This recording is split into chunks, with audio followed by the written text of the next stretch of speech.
Hey everyone, welcome back to the All Music Matters and That podcast. I'm your host, Brian, and today I welcome a very special guest. It's John from Superposition. How you doing today, brother? I'm doing good, man. How are you? Not too bad. But I thought I'd return the favor since you and Chris interviewed me last time on Lions and Yeah. Roars podcast. So, You're the about to be, I guess, the only one that's done a show with both of us independently, and Kimmy. yeah. Hey, Kimmy, yeah. We covered all three Ians. So, yeah. Hell yeah. Appreciate That's it. good. No Good worries. to be here. But I guess what you, Kim, and I guess Chris have been up to recently. I guess you guys have been doing some more of the Lions and Roars. Yeah, keeping plugging along. Interesting guests like yourself. And trying to keep it lively. Yeah. We occasionally have Arcane and Necronomicus on, somebody from the band, and that keeps it interesting. It's always fun. And try to have a lot of repeat guests. Speaking of the devil, actually, I did have Baron on not too long ago. Excellent. I look forward to hearing and seeing that, sir. Definitely an interesting character too, but they gotta love him. So yeah. So I guess just You strictly must. more. Yeah. I was going to say, what you been doing in Superposition recently? I guess did you say you had some new material in the works? Yeah. I've been at a new album for quite some time, and it's coming to fruition. I've got the nuts and bolts of a few going, and it's well on the way. So that I don't want to give a release date at this point, but it's coming. And I plan to have about 10 songs on that, much like the last full length that we did. Other than that, that's been the main focus at this point, doing Lion Den, and we have a couple radio shows going as well now with Chris and Dukester Entertainment. Yeah, Chris said he got some new material in the works and more of the radio stuff, so he keeps himself busy. Yeah. Got a single that we're working on as well with Brian Mullen, doing Eastbound and Down. It's been coming for a little while too, but that's coming at you. Can't wait to hear it. But I think I asked this question when I interviewed Chris a while back, but I guess from your perspective, how did you and Chris meet? Well, Facebook, seeing how, I guess that was, how I first originally heard of Chris. Seeing what he was doing with his playlists and whatnot. And then Kimmy had worked with him as well, so we were both in touch with him. One thing led to another, and he had come down and was going to be in the same neck of the woods, us down in Florida. So meeting was appropriate, and we just got to talking. One of the things we talked about over lunch was podcasts and doing them, and I had recently done a few. So one thing led to the next, and I think maybe a month later we had our first Lion Den Roars.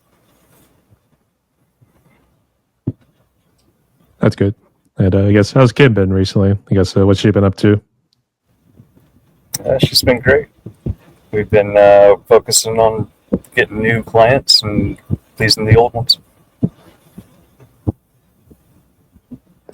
I guess on a serious note, I guess how are you and Kim both doing? I guess I've seen some Facebook posts. I guess you guys hit hard times, I guess. Oh man, we were having some car problems, one right after the other. It rained, it poured. We got a lot of help from the community and expressed our heartfelt thanks for all of that. It helped us a great deal, and we're back out doing what we do because of it. So, yeah, motto and keeping it going. That's good. So, praying for you, mate. So, hell yeah, appreciate you asking. Thank you. No worries.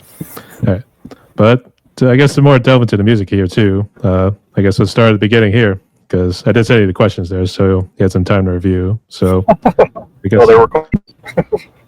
I appreciate that. Yeah. No worries. I was like, now it's a test time. He enters the test room and all that stuff. Let's see if I can remember.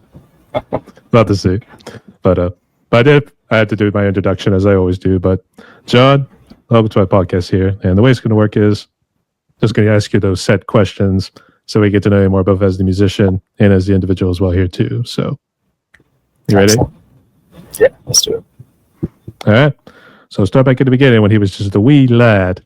So I guess, what's your story? And I guess, how'd you become John from Superposition? That's the size of it, man. Okay, so how long we got? What, 3 hours? Technically 2, but I mean, let's just roll in and just see where we go. Okay. I'll do the edit down then. I was into recording probably about the time, if not right before. Well, I was into rock and roll as a kid. I had 2 older brothers, and they had the albums, and it was the 70s. Enough said on that, I guess. But loved rock, got into harder rock and metal, some punk.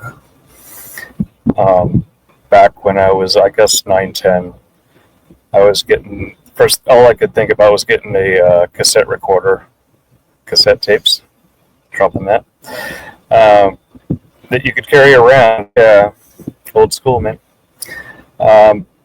And bootlegging and pirating as a little 9, 10-year-old, all the music I could. But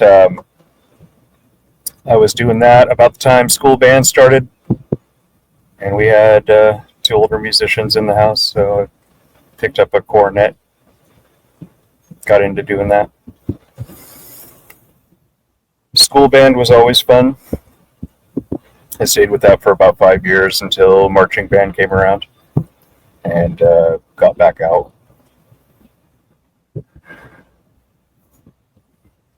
Just want to make sure. Okay. So, yeah. Actually, were you doing the whole Napster deal, or is this the LimeWire that you were using for pirating?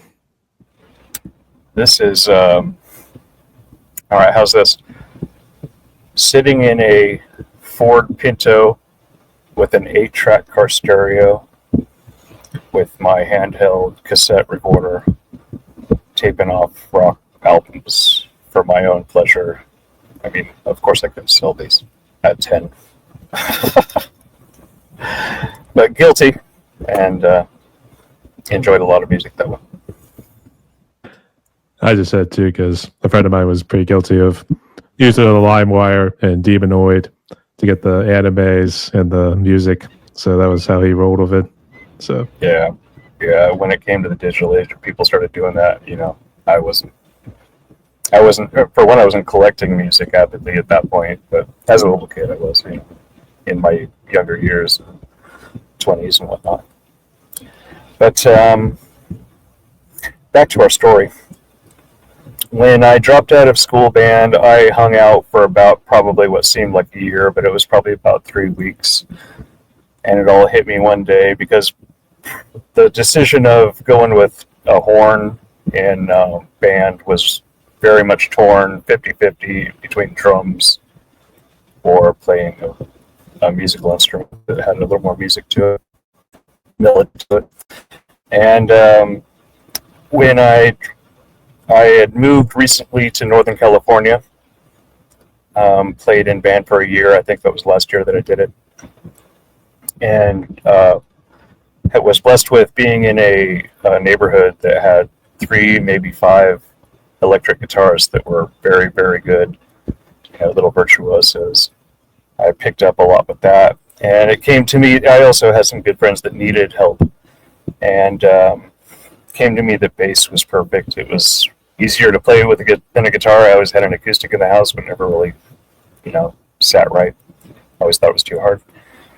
So when the idea of bass kind of came around, it was, rhythmic and had musical structure too. I'm thinking perfect. And there was a lot of need for bassists back then right in my town. So it was, an easy fit. And then had good friends and got together with some folks for a band in high school, and played with another band through my 20s and moved around a bit, ended up in Florida. The rest is history. Yep. Afterwards, it became John from Superposition. So, yeah. So. The bands in California, in Redding, California, A high school best friend. We're still in good touch. Um, uh, Rob, and we played uh, just basic thrash kind of tunes, back in the day. This is 86, 88, right around there. And then took a few years of just doing that and went right into playing some covers and originals of more like classic metal, Judas Priest, AC/DC, some Metallica, that kind of thing for a bar band, Riff Raff. And we end up moving to Phoenix, Arizona, joined a band called Skullcap, and that was more of a chunky, hardcore metal, kind of hard to put a nail on it, but good stuff. And we played the hell out of that all over the valley down there.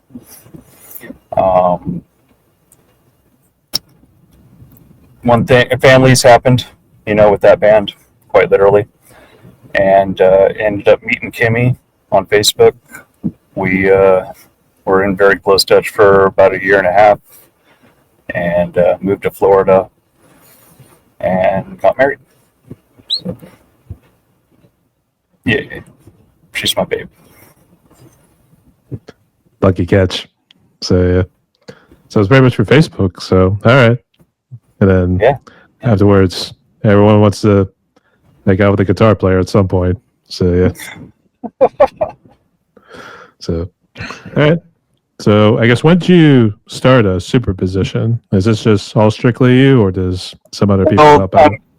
That was, the last part of the backstory there. So as things were coming to a close with Skullcap, the last band I was in Phoenix, I started laying down some riffs and recording some riffs and just getting a lot of ideas for an album down with the intention of starting Superposition.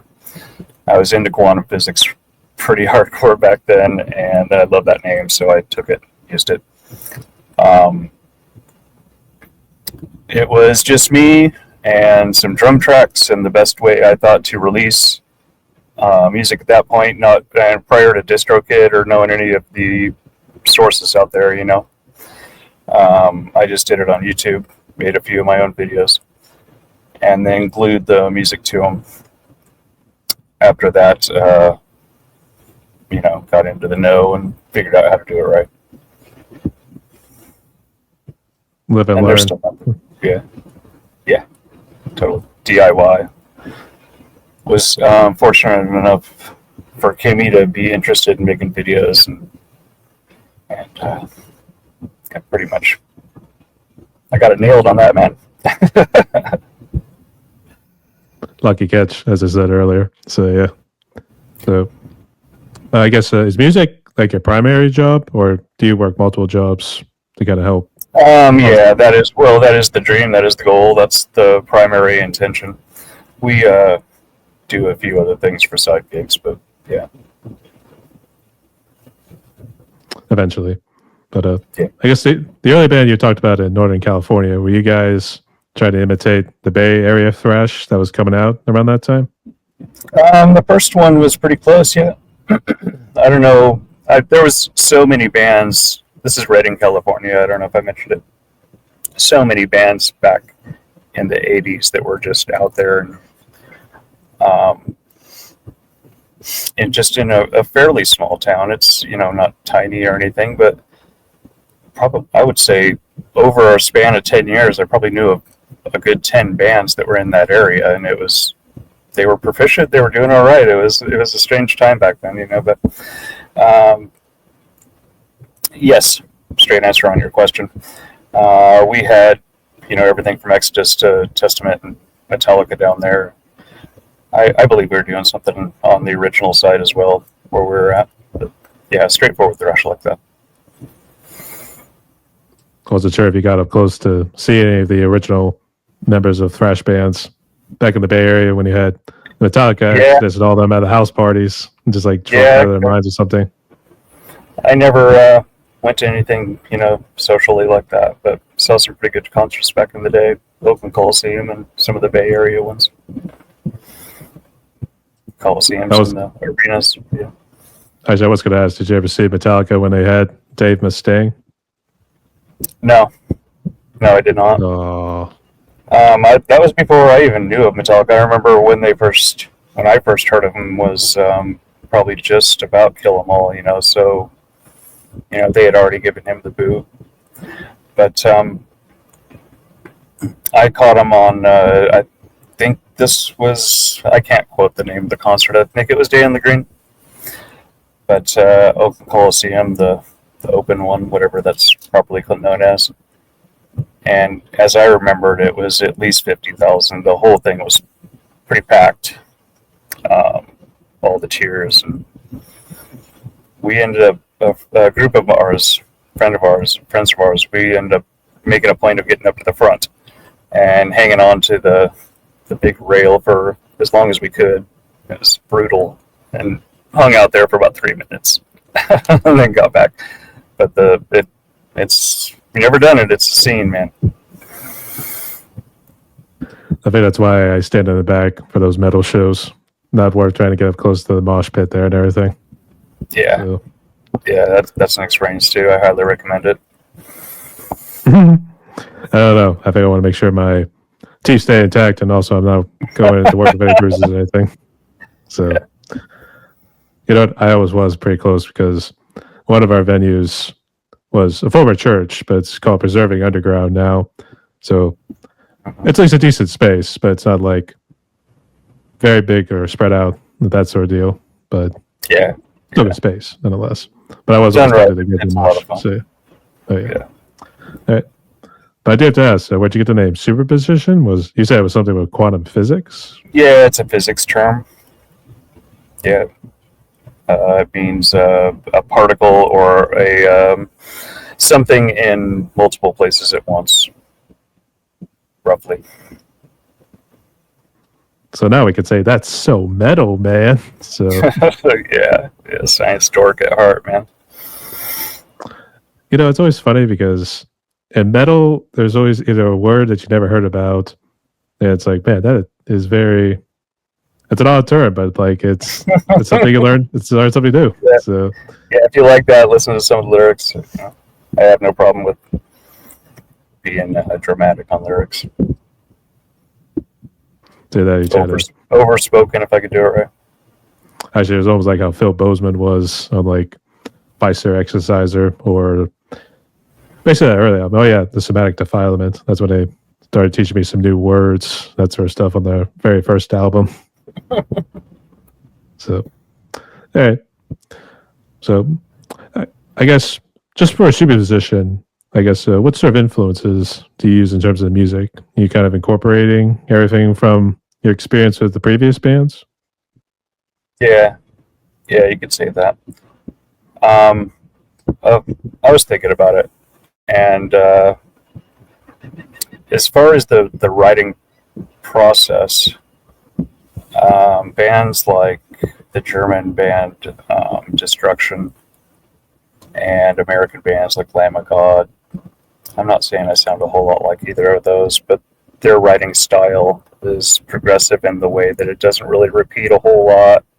There are some choruses or pseudo choruses, but I like that a lot as well.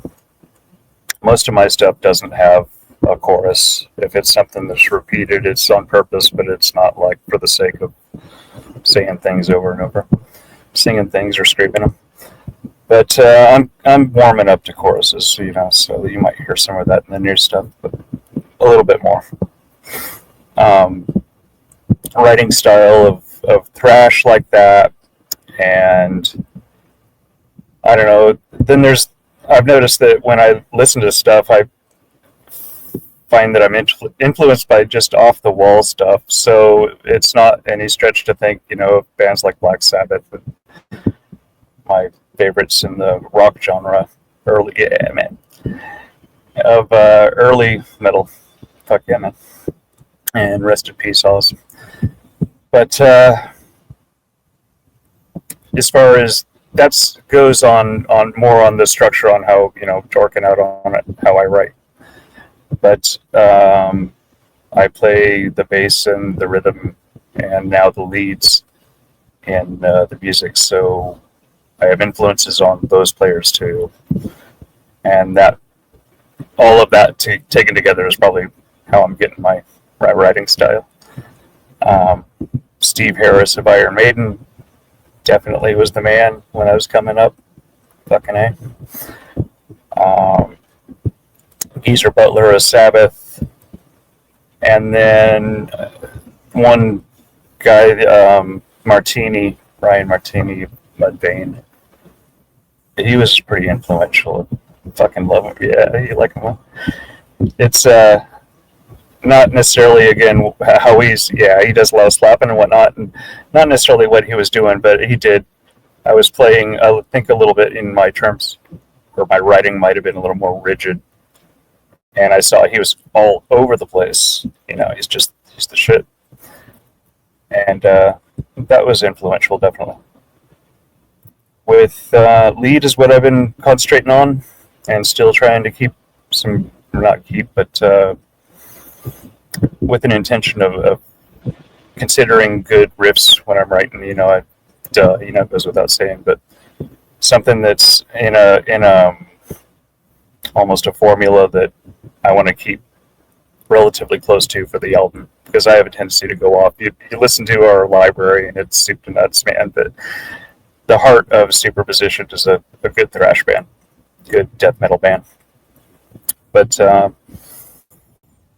Dave Murray, Randy Rhoads, Alex Skolnick, these are guys I've been studying, and then some YouTubers that really are the shit. Bradley Hall, Rick Beato, and trying to pick up some theory and hashing out what it is to be a good lead guitarist. That should be a really fun time finishing out the album with all of this too as well. That's for sure. But as soon as you said Ryan Martini, you immediately think of Dig for the whole thing in the beginning right there. Dun, dun, dun, dun, dun. Yeah. So. And that stabbing, I think, is a term I heard recently. Stabbing kind of rhythms. I love that. Just in your face. Yeah, he was something else. I mean, not to diss on anybody else, but he really drove it, to be honest, too, with just all the bass lines he did on LD50. So, yeah. And actually, believe it or not, I would say, even believe it or not, they're actually getting ready to do a 25th anniversary tour of LD50, I think, coming in 2026, I think. So, yeah. Crazy. Unbelievable. I actually did so see. They all have all the members still around and everything, right? Showed and everybody. Yeah, I believe so. I think all the original members of Mudvayne got back together, and I actually did see him last year when they were touring with All That Remains and Megadeth. So they were the middle act, and Chad still had it. Maybe not so much a singing voice, but definitely still got the scream and everything. Mm-hmm. Yeah, it doesn't surprise me. They're all four talented as fuck. Chad, he's one crazy motherfucker, as we like to say. Yeah. I would also say with the long hair. I would say with the long hair, you're kind of representing the Jeff Hanneman sort of look. So was he among your influences as well? What we're talking Slayer? Forgive me. He was original guitar player for Slayer. He's no longer with us, but he had the long hair. It was sort of the blonde sort of style right there. Had always decked out. Yeah, I fucking love Slayer. I've never been the biggest fan. I lean more towards the other three, Megadeth and those guys. But anymore, I'm really liking some of the other harder stuff. But no, I guess not the it wasn't Slayer all the way for me back in the day. No. More Testament was my favorite of the five. Testament, Alex Skolnick, fuck yeah. Actually, speaking of which, I did cover this whole year. I did the whole album of the New Order. So ever since the beginning with Eerie Inhabitants, all the way to the end. So every month you could see a drum cover representing that album. So yeah, I was telling you I wanted to check those out when you're on the show. Fuck yeah, man, that's excellent. Yeah. So I guess when did you officially start going with Superposition? Was it before or after COVID?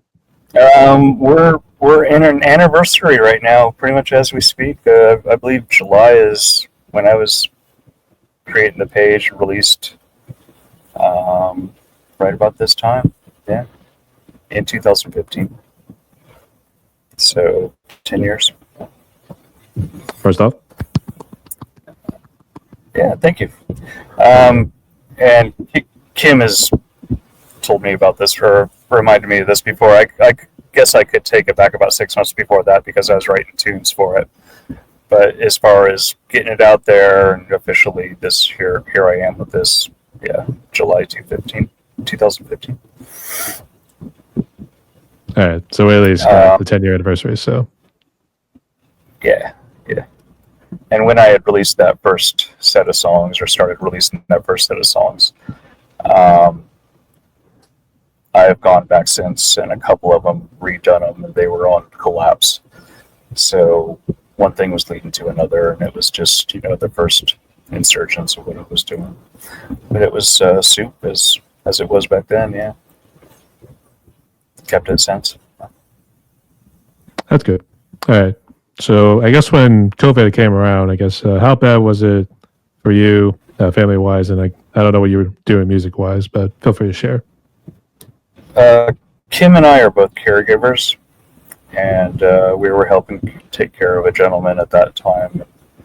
It was pretty much live in, stay shut in, and that's what we were up to anyway. So we were affected by it, definitely, as far as wearing the mask and doing the deal and getting vaccinated. But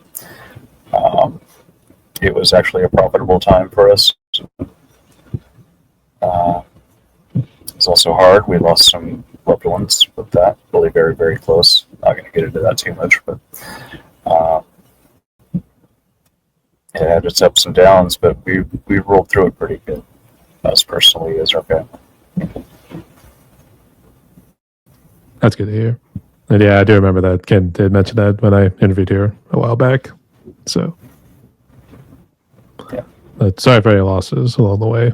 So, blessings to you and the family. Thank you. Everybody was feeling it. That's for sure.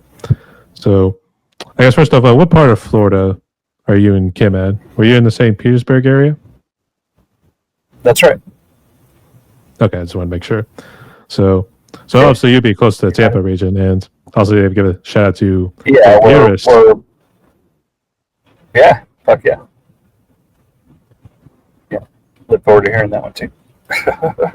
Yeah, I interviewed him. Actually, I interviewed him last night, so he'll have an interesting story. But I was kind of leading into this question, and it still kind of deals with COVID in a way, but more so how the music scene in and around Tampa has been. So, not sure how many shows you've been to, but I guess how's the music scene been in and around your neck of the woods?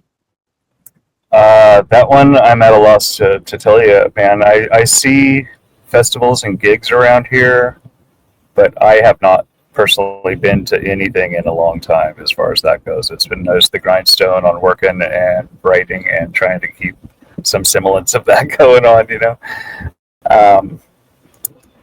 I can't tell you. I apologize. I'll try and get to more gigs and keep my ear to the ground, but yeah, man. I'm the worst one to ask right now. That's fine. For me personally, though, yeah. I've been on Ticketmaster, and I've been just trying to find as many shows as I can that I definitely want to see. And one of them, of all bands, it had to be Dark Angel. I found just yesterday, so I'm super stoked about that. Right on. Got the original band back together. Yeah, it is pretty cool that we can, see some of the bands are still going, but have the either the intimate gig like that and see some old loved bands or even coming through on a bigger stage. It's fuck yeah. It's the 30 or 40 years later, since they're still from like the 80s or something like that. Yeah.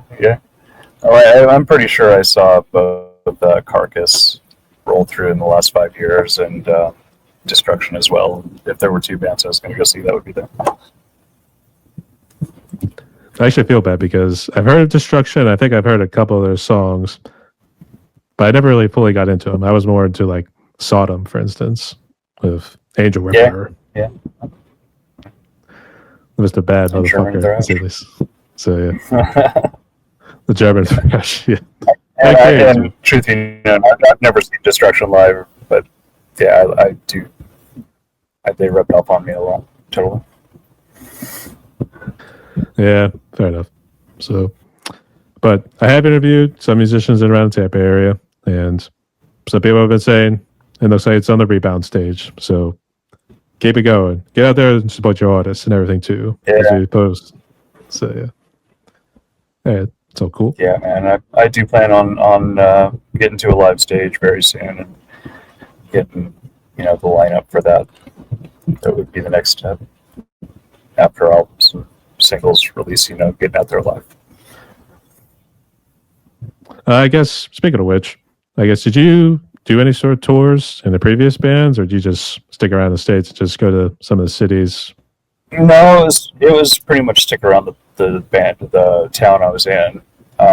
In the Phoenix area, it was a pretty spread out metropolitan area, so we're able to get around a lot. But as far as I've never been on a tour like that, no. I have toured extensively, but have not been on a rock tour like that. That would be the shit. That is the goal as well. At least on a short-term basis, 2, 3, whatever, month or week. Yeah, it would be pretty demanding there too, especially when you're seeing them go from like one show to the next. It's pretty much all within a span of like 24 hours or something. Yeah. So, all right. It can tear you down if you're not careful, and yeah, do well with getting out there and making it lucrative and fun. Look forward to it. Yeah, the pyro dynamics and all that stuff that sometimes you get in those outdoor venues. So, yeah, man, gotta watch your step, as we've learned. Yeah. Literally. No bad taste intended, man. You got to be careful. Absolutely. Oh yeah, absolutely. I think James Hetfield can attest to that. So yeah. But I was going to ask. But yeah, this. Sorry, go ahead. Go ahead. Yeah. Oh no, I didn't mean to interrupt. I thought we were done talking. I was moving on to the next question. I am, brother. I am. Go ahead. All right. Actually, I was going to jump into the gear next. So I was going to say, what you got to make the magic happen? Yeah. Pretty. I play pretty in the box. So I've got a Black Star amp. Just it's a stereo emulation. You can.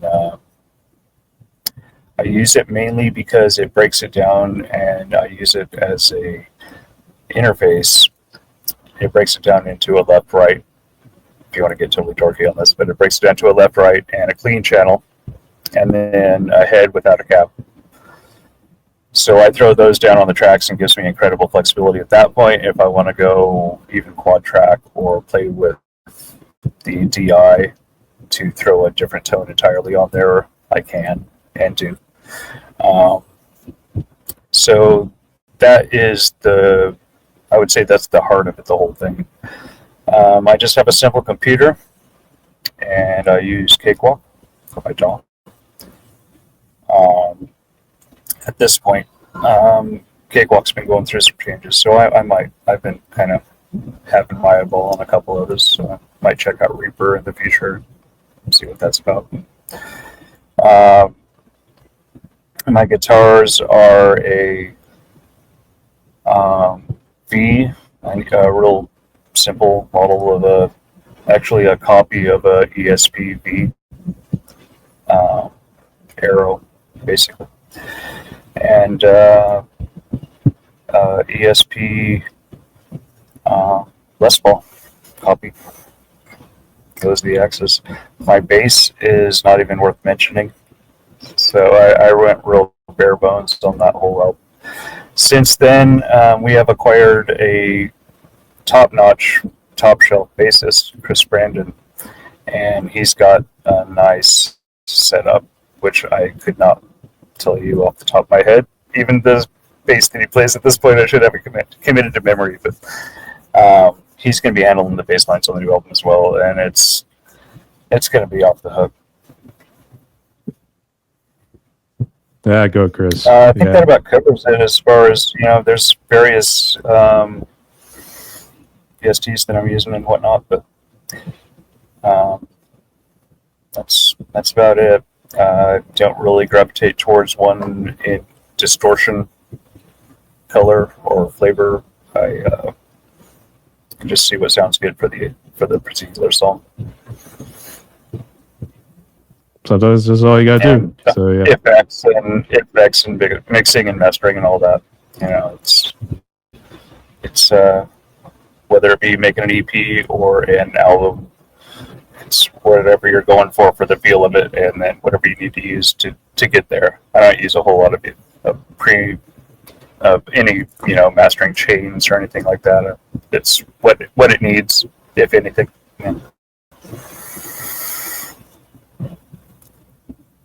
Yeah, go Chris Brandon. I interviewed him a while back, and interesting guy. Definitely great stories to share. So, unfortunately, if you're playing a song called "F Your God" in a Unitarian church, I mean, you tend to get thrown out after like the second song. So, he can tell you that Some story. Folks are a little more open-minded than others on that kind of shit. Yeah. For some of you free thinkers out there, this one's for you. So, he had some interesting stories, so highly recommend you check it out there too. And he's also good friends with Richard Wilson, aka Morning Scars, aka Dead Deceased, out of Sweden. So, Coxsong. Fuck yeah. Goksong, I think that's how you pronounce it. So, fuck yeah, you got us both, yeah. I tried to. Yeah. I know he was real big into like the Asian folklore, or even we call it like horror in that case, because I forget what it was. It was definitely like evil supernatural beings or something. So, hey. Yeah, Korean folklore. Yeah. But they're both going strong. So, shout out to Richard and Chris. Keep going, boys. All right. Fucking A. Excellent stuff. Go follow them. Check them out. Most definitely. Yeah. And so we did mention about Black Sabbath and even Ozzy a little bit here too. So and I showed the shirt off earlier here too. So I guess who kind of introduced you to Black Sabbath? Was it one of your parents? No. My dad likes country western, and so does my mom. They like a little bit of early rock and roll, but it's definitely not that. I want to say, geez, I'd have to think. I don't know. It was probably hearing Paranoid on MTV or some shit. I don't remember them being part of the initial early rock that I was listening to. It seems like they came along later. But once I heard, I can't remember what the first thing I heard, probably something Paranoid or whatever, but I was hooked. Wait, was it most like Paranoid or Iron Man? Yeah. Sorry? I was saying Paranoid or Iron Man, yeah. Paranoid or Iron Man. It's one of those two. Yeah. But yeah, I love those first albums, though. You could get into them, and they just take you on the journey as a good album should. And they fucking slay. They've been slaying since 1970. Yeah, man. Yeah. Actually, I think the funny thing was I've been the Prince of Darkness since 1979. So I go to Ozzy. He was always a character. Such a great. Yeah. Yeah. That was my first show. I saw him in Anthrax in '86. That was the shit. Yeah, man. I think that was Zach's first tour with them. Back when he initially came in and did Crazy Babies. I mean, that was the big hit that he was on. I believe that was Zach Wilde. And then he went off. Yeah, that was the tour. There was a BLS. That's when Zach formed his own group, Black Label Society. Black Label Society, yeah. Yeah. But, you look at Ozzy with guitarists, and he was kind of jumping off point for a lot of them. You know, however they, for better or worse. But you jam with Oz, you got your set. I think it's probably well known or well. I'm probably not the only one that thinks this, but I think Randy, it hurt so bad when Randy was gone, he wasn't going to let himself get attached to anybody after that. I could be wrong, but that's, probably been stated 100 times. That's the way it seems to me. Yeah, I think you'd be right. Yeah, I think you'd be right because I think after Randy had passed, I think that really hurt him the most. But so even though he found like great guitarists like Zach Wild, Jake Lee, for instance, it was so weird because he produced for guitarists pretty good. It seemed like Randy Rhoads was only on 2 albums, and everyone else just seemed to either get 1 or 2 at most. So yeah, I think I know, but I know there was some stuff going on with him and how he got along with the record company side of things. Sharon, her dad, when it was coming to his side of things, didn't seem like it was going the greatest towards the end there. But I think they were pretty fucking solid as brothers. That's for sure. So at least now he gets to join Randy on the other side. Fucking A. That's for sure. So I guess I was gonna say, did you ever get into his solo material, or did you guys stop after Diary of a Madman? Yes and no. I mean, I kept up with what he was doing, but I didn't have my ear to the ground when he passed either. Honestly, when I heard stuff about the last tour, I didn't know how his health was at that point. I mean, hey, he made it count even up until the end there too. So yeah. So live long and prosper, and thank you, Ozzy, for all that you've done. So yep. All right. Oh yeah. All right. I would say my dad was the one that kind of introduced me into Black Sabbath, but I think it was more of. Awesome. I'm gonna say. Yeah. I'm gonna say Iron Man. I'm gonna say Iron Man. Maybe the more radio version, because I know the radio version is 3 minutes instead of like the typical 5-minute that has a little bit of a longer solo at the end. So yeah, I think Symptom of the Universe was probably the one that hook and mouth after that, man. Just so hard, so driving. Tony Iommi riff god for sure. I had to feel bad because after Ozzy had passed, the station I listened to was called Ozzy's Boneyard on Sirius XM, and they were playing these songs. And they like, how come these songs didn't get radio airplay? Because I think one song was Megalomania, which, first off, a very long song, but even still sounded pretty badass. Yeah, man. Everything he did, whether it was melody or whatever, he was constant, fucking awesome. Yeah. We just on our radio show just recently had we did Blizzard of Oz, an album side. We're doing a thing. Chris and I are doing an album side radio show now. Should be a lot of fun, but we started off with that. It was touching, but rest in peace, Oz. What else can you say? Yep. That's the base, Ozzy. We'll see you on the other side. Yeah. Yep. So, I guess, get back into the questions. I guess this one can we delve into the challenges. So, I guess, from your perspective, what do you think has been the most hardest challenge to overcome from your experience? The hardest challenge of the music scene for me? Yeah, for you, I guess, was it like more so marketing, maybe even trying to get set for shows or finding time? Finding time sometimes can be it, but I don't know, you make your own schedule, so that's kind of a cop-out. I don't know, that is such a tough one. I don't know what would... I've had a pretty smooth sailing time with accomplishing my goals. There are financial setbacks here and there, so that might be something to contend with, or a decent practical answer, but I don't have a good answer for you on that. I've been blessed with a lot of good musicians around me, and every time that I've wanted to have a band happen, it has within a relatively short time of looking for it.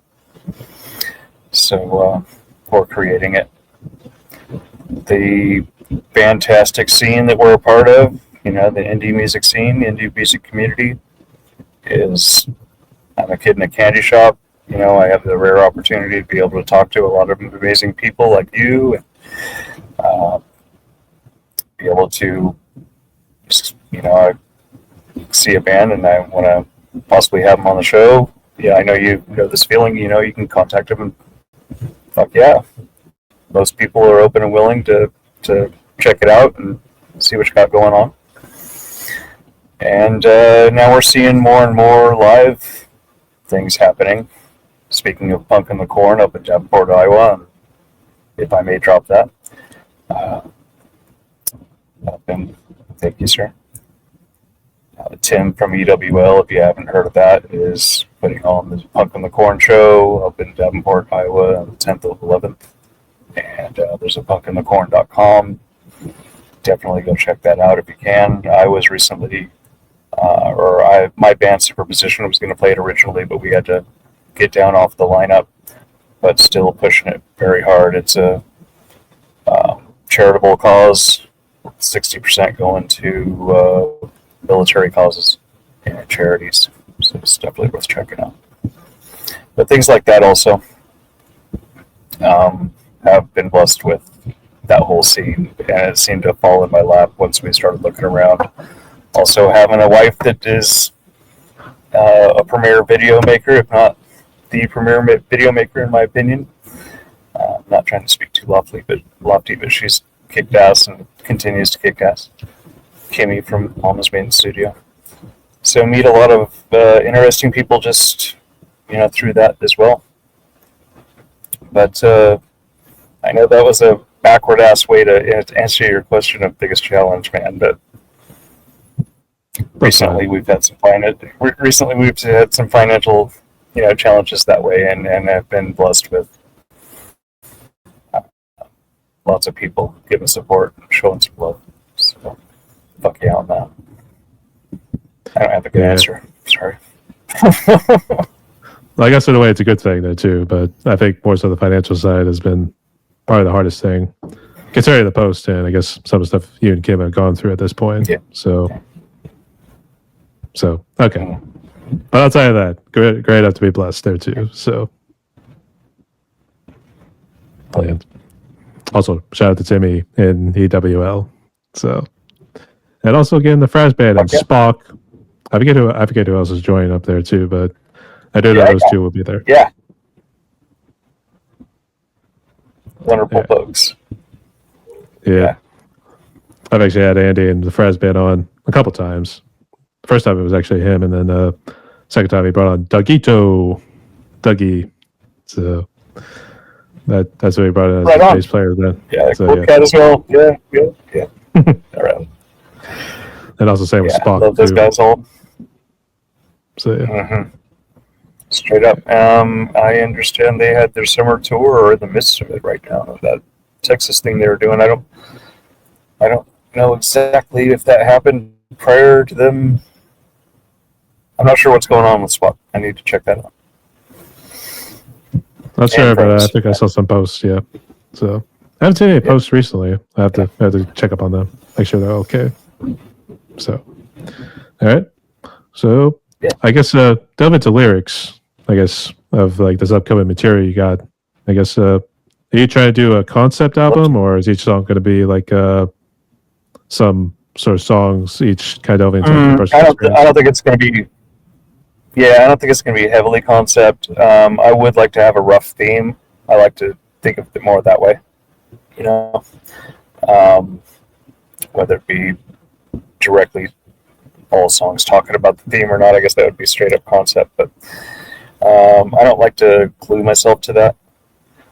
I had a lot of on the last album, full length. There was a lot of nautical. I tend to do a lot of songs about sea and shit like that, sailing and stuff. But it was a lot of either talking about Viking lore or talking about mythical gods, this kind of thing, or both.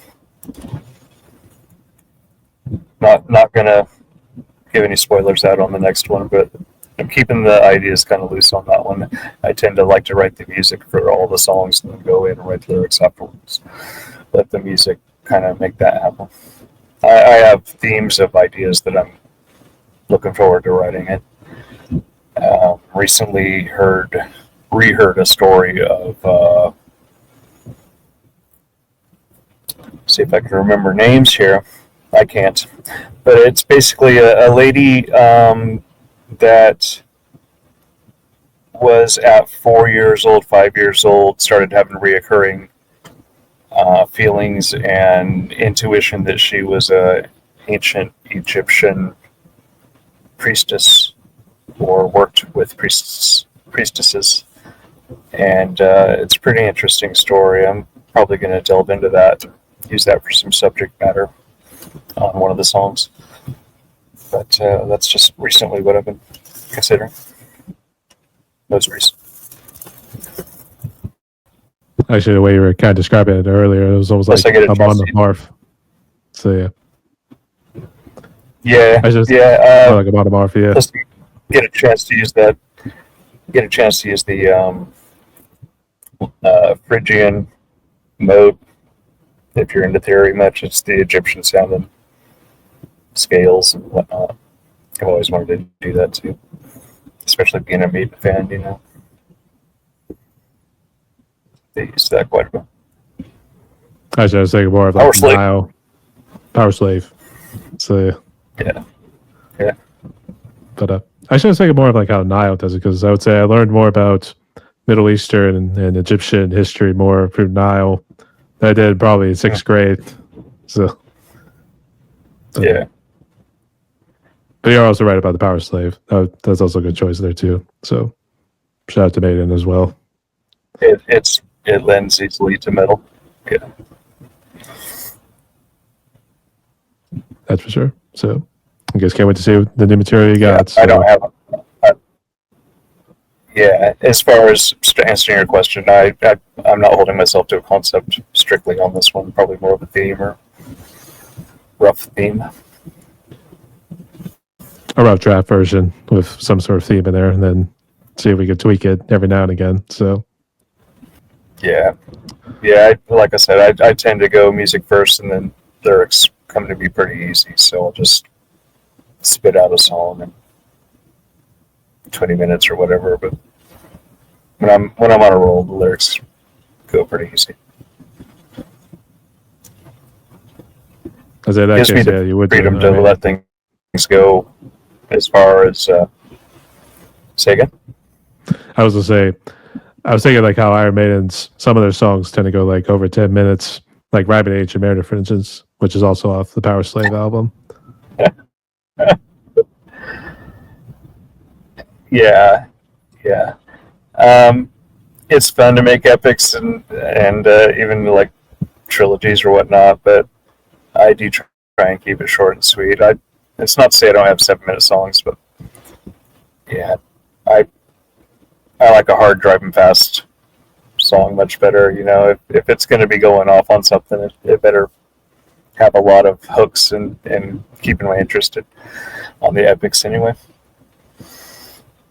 Fuck yeah, on Rhyme of the Ancient Mariner, man. Yeah. But I like epic metal as well. Power metal, fuck yeah. Some of the best stuff. Yeah, get a little bit more of the fantasy stories with the power metal. So, all right. So, I was going to ask, in terms of hobbies, I guess outside of music and whatever job you do, I guess, what sort of hobbies do you do? And do you do some with Kim?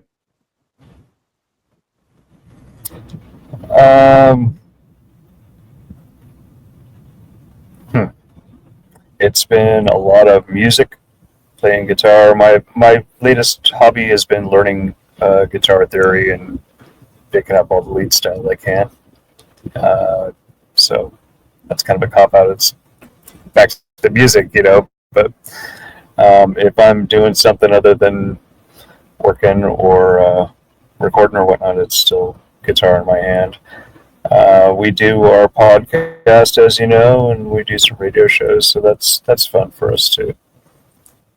Kim and I enjoy, checking out a new restaurant here and there. That's, we don't do a whole lot otherwise though. Yeah.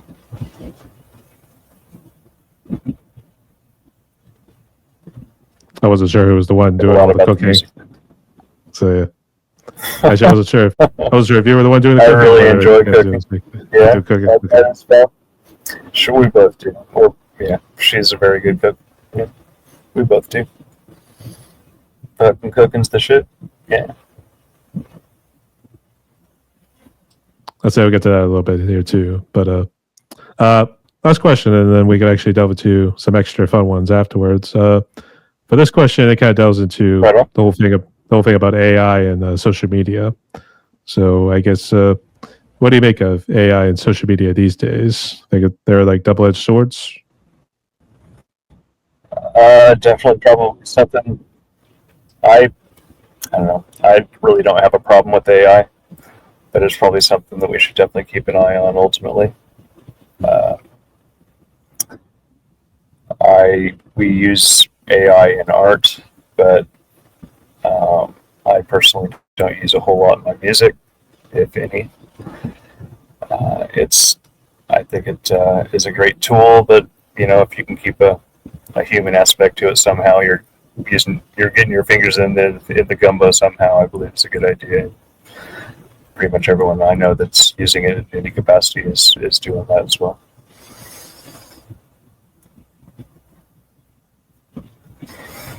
As far as strictly with the music and superposition, you don't hear a whole much. You don't hear any at this point. We'll use this occasional sound effect here or there, but it's nothing that we're going in and have it generated for us. Something that we've, pirated some other way.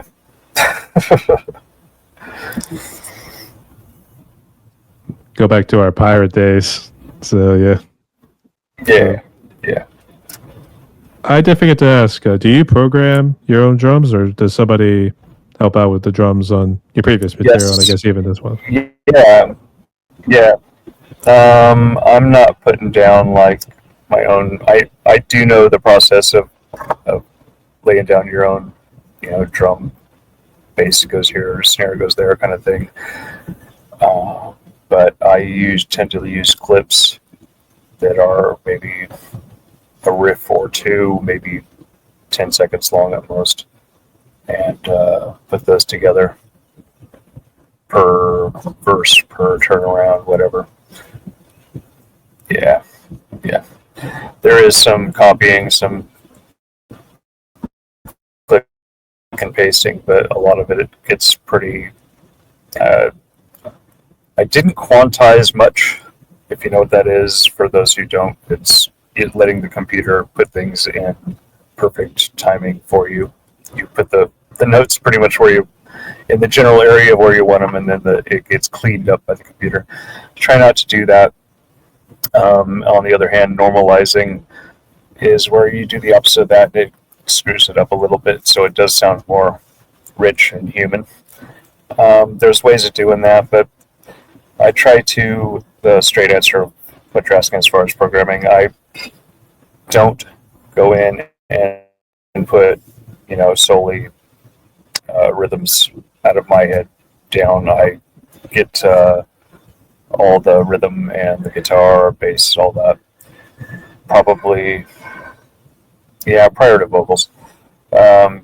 Get the meat and potatoes of what I want in the song down, and then go in and find something along the lines that I would ask a drummer to do for that. And if I hear something fairly close, and a lot of times you can get pretty in there, then I'm going to use those clips. And the ones I use are produced by live drummers, but emulated. Use those, glue it all together, move it around. I think on collabs I did go in and put in my own, but this needs more double bass here, so you put in your own build base there. Have no problem doing that either. So I can soup up a part if I want to, but most times it's pretty close to what I'm looking for. So gluing them together and editing for time and getting it right.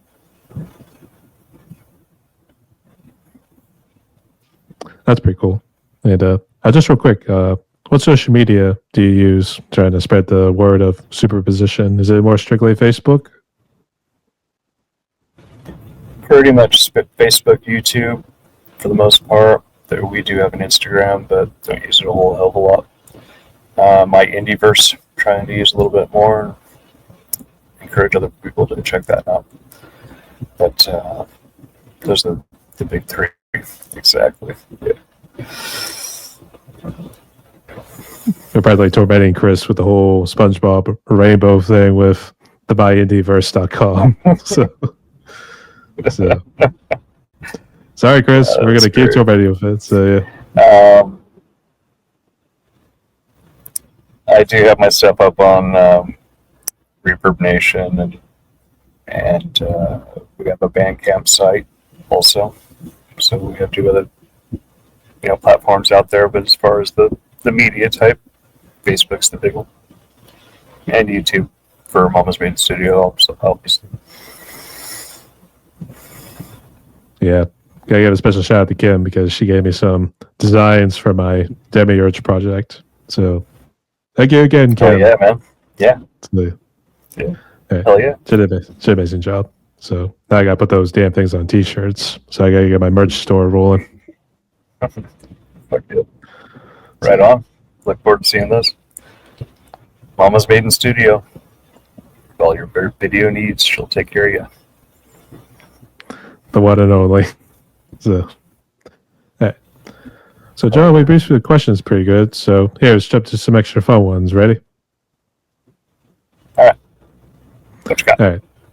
So for the first one, I know we were talking about cooking earlier. So I guess do you got a particular dish you consider your favorite, or I guess what's your favorite food of all time?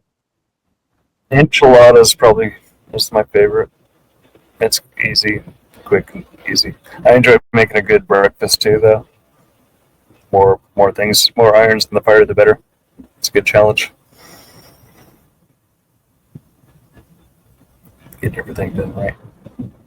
Sorry, froze up a little Enchiladas and breakfast. bit. There's a good amount of protein with eggs and everything. So yeah. Yeah, not necessarily in one meal, but those are the 2 dishes. Yeah. True. So, all right. For next one, I'm not too sure how much of a movie nerd you are, let alone TV series, but do you have a favorite movie and TV series you would consider your favorites? Seinfeld is probably hands down the most quoted sitcom in our house. Jimmy and I both can pretty much carry on all day in the language of Seinfeld, and do sometimes. But Parks and Recreation was another recent one that we watched quite a bit of. Fucking love it. Stupid sitcoms. Yeah. Especially now with the mockumentaries, like what you got with Parks and Recreations and The Office. So, seems to be the way to go. Yeah. Yeah, I like the way that Parks did it. Yeah. That's for sure. So, all right, great choices. Not sure how much of a drinker you are, but I guess do you got a favorite alcoholic drink, and then what's your favorite non-alcoholic drink? Non-alcoholic coffee, and alcoholic, probably Jack and Coke, even to this day. Corona for beer, I guess. Not a big drinker anymore. When I was, it was Jack and Coke or Jack, or more Jack. Seemed to be a prerequisite. So, yeah, seemed to be a prerequisite back in the day. Yeah. So, Yeah, it's good stuff. Yep. All right. And I guess for the last of the fun questions here, I guess who have you been listening to a good bit recently, whether they're indie or mainstream?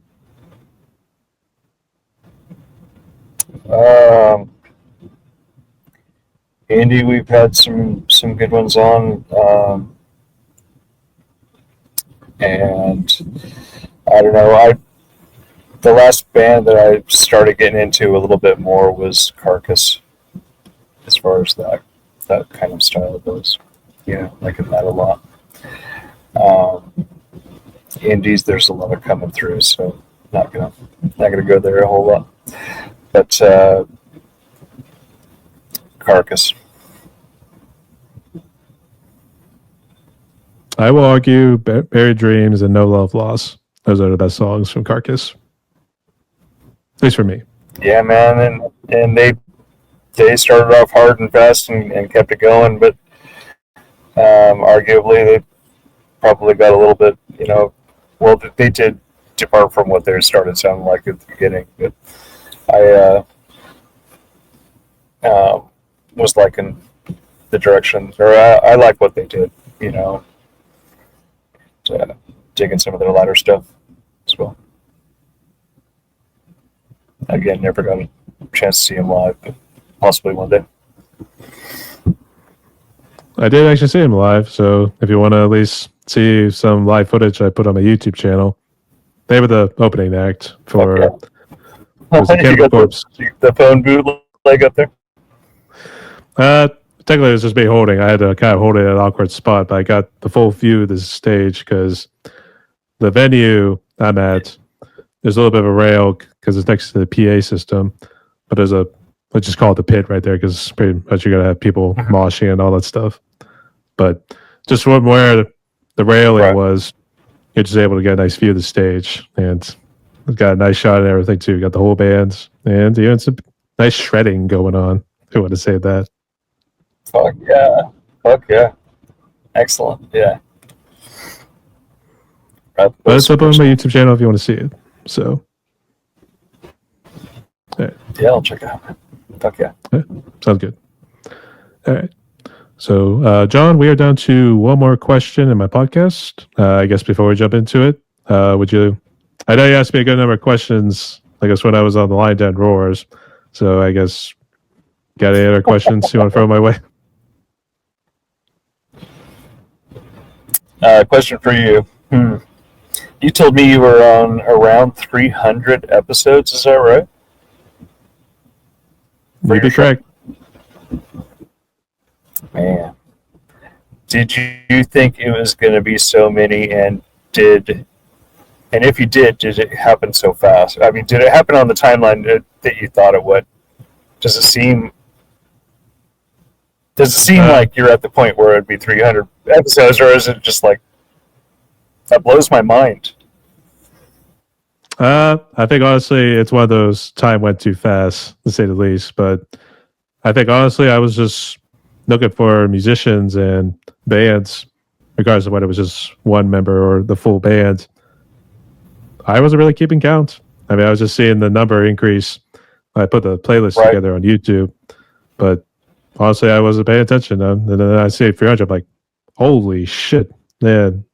I lost count. But man, I've been kicking some ass. Yeah, that's our deal. And I'm gonna soak this for all it's worth. Try and get another side question in. Have you always had the same frequency? How often do you interview? Unless that's like something you don't talk about. Well, it varies because sometimes you run into bands, whether they're quote unquote doing a tour, playing in shows. Mm-hmm. They don't have new material yet, so they want to at least have something to talk about so that they can promote that material. So you sometimes run into that, and then like afterwards is either if you can't get anyone, then just take the weekend off. A nice little break can do a whole lot for you. Right. So do you do more than one a week? Usually, the minimum I like to get is 2, because then normally it at least covers me for the week. But I think of all the bands I've been seeing just on Facebook alone, I think I'm going to have to expand it to maybe 4, maybe like posting like 4 interviews per week. But I think it might be pushing it's to definitely push exploded. it. So Yeah. I mean, hell, I even found some other bands just. Yeah, I will keep doing it. But I would say I just found bands in around the PA region there too. So I mean, the music is out there. Okay. The enlightenment is alive. So musically, we should say. Yeah. Can't speak for sports or anything And else. should keep encouraging this circle to find that circle, and expand as it goes, and contract at the same time. All right. Got anything else? As I was saying, I'd like to shout out for Mama's Maiden Studio. Go check her out for videos and art, promos, and art, such. She does great work. Check out our Lion Den Roars with Chris Dukester and Dukester Entertainment, and myself and Mama's Maiden on there, Kimmy. Check out our radio shows on Station Head, DPF Radio. We've got Blood Chrome Syndicate, playing all kinds of stuff. Again, with Chris from Dukester Entertainment. And we have a new one, Turntable Tales, where we're playing album sides. We'll be highlighting a different indie band every week as well on there, starting off the show and ending it with a different indie band. So check that out again on Station Head with DPF Radio. Other than that, thanks to everybody. Again, heartfelt thanks. Can't thank you enough for helping us out recently with our GoFundMe that we had, and we're doing much better with all of that. Much love. Thank you to everybody that helped with that. Be watching for new music coming from Soup soon. And as always, Alma's Maiden putting out the videos. I want to thank you, sir, for having us on. Appreciate it. Having everybody on. Thanks for what you do. No worries. But we do have one more question. So, actually, first off, Blind and Roars podcast, do you and Chris try to take a proactive approach? Because that's how I do it with mine, with trying to find musicians to come on. Or do you just luck of the draw? Take what kind of approach? What was the first part of the question? It was more, is there a proactive approach? Or I guess, how do you find musicians to come on? Depends on the season. We've tried multiple attempts or multiple approaches. If we don't stack very far ahead, maybe a month and a half out. So if the schedule is stacked up, then we just kind of let it ride. Otherwise, we are proactive and we're always on the lookout for great bands. If that answers your question. When we need to go out looking, we do. Yeah, there's a lot of times that we'll run into people that Chris will run into different bands. We'll come across different folks that want to be on.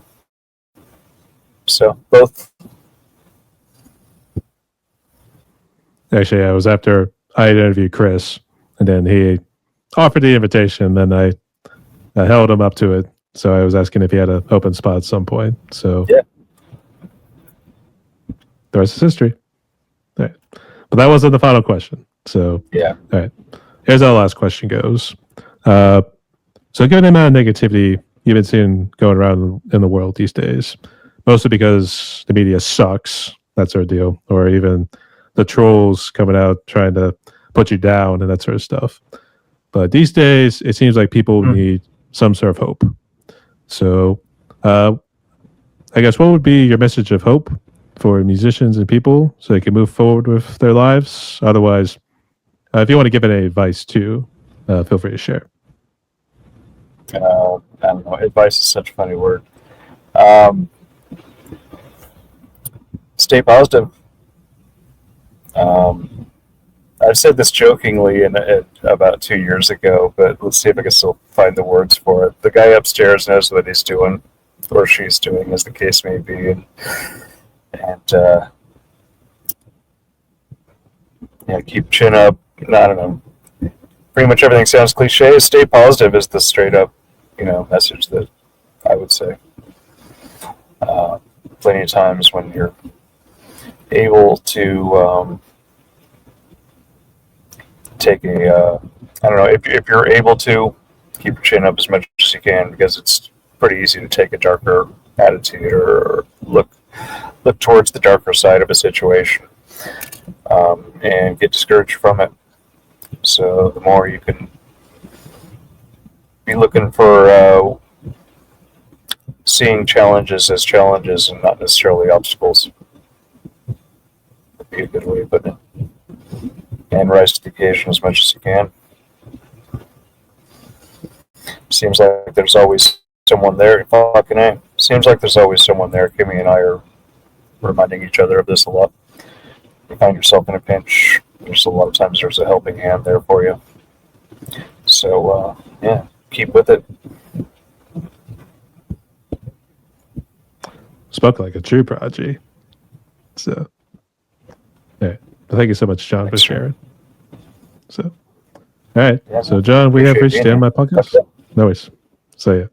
So, we have reached the end right here. So, I guess, do you want to give any other shouts to anybody? I didn't mention Kim a good bit there, too. So, the good news is you'll be sleeping not on the couch tonight. So, you'll be sleeping in the bed with her. So, yeah, shout out to my co-host, Chris, and everybody else. Fuck yeah. Been having a lot of fun. Shout outs to my bandmates, Kane down in Australia with Snakes, Chris Brandon up Georgia, but recently going to be moving more north. But hell yeah. Appreciate all my blessings. count your blessings and hang on to them. So, yeah. Fuck So, yeah. all right. And just real quick for the audience, can you just mention what social media and streaming platforms you're on so they can check out your music and interact?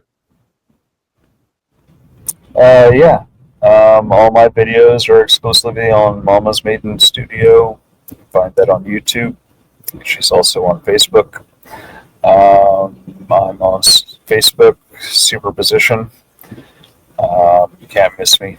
The bloody guy that looks like me. Also, there's Reverb Nation, and Bandcamp is where you can purchase our music. I also do a mixing and mastering for any of the bands out there looking for that kind of help. It's called Itchy Throne Studios. We have a page for that, and you can get a hold of me through a myriad of different people, but you can contact me directly on my page with Superposition on Facebook. That would be it. All right, sounds good. And to close out like this, everyone, my guest was the one and only John from Superposition, hailing from the lovely state of Florida. So, you should go hit him on all socials, all streaming platforms. You Thanks can just get very beautiful. much, brother. I was going to say, you get this beautiful guy on with Chris from Dukester on the Line Down Roars podcast, as well as some of the other stuff he has mentioned here. So, go support all indie artists that have come through, and also go support this guy, as well as Mama's Main Studio. Shout out to Kim. So, go support everything they do. Appreciate They really that. do a good amount of work. So, all right. So, John, you say sick because you know there's one pretty messed up world out there. Rock God. And lastly, I just need a pose. Stay tuned, y'all. Good sir, brother. Fuck yeah, man. Woo!